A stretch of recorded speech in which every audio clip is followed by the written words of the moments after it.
Hello, and welcome to January 19th, where we're beginning to, we'll summarize the reading for this upcoming week. January 20th through 24th, Monday through Friday, we'll be reading Genesis 42, starting there, and ending in Exodus chapter 7. This week is the first time we're going to see a transition between two different books of the Bible, so we'll set one down after finishing it and open another and start to explore it. In Genesis, we're going to see the end of Joseph's story as he finally reunites with his brothers and ultimately does forgive them, spoiler alert. We'll see the end of Jacob's story as Jacob moves his entire family to Egypt, then dies, but curses or blesses his sons, depending on how you look at it. We'll talk about that in a couple days.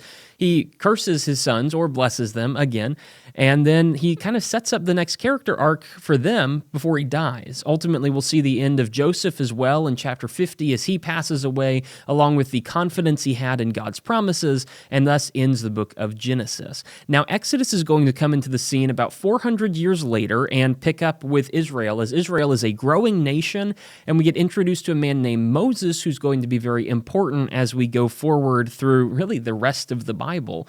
God ends up putting Moses in a very particular situation so that he gets some particular types of training, and then God pulls him to come and go ahead and be a servant to lead Israel out of Egypt. Unfortunately, Pharaoh is not a fan of God's plan. Pharaoh kind of rejects God's suggestion, and so we'll end this week's reading in Exodus 7 with an account of the first plague as God begins to curse Egypt for Pharaoh's bad decision-making.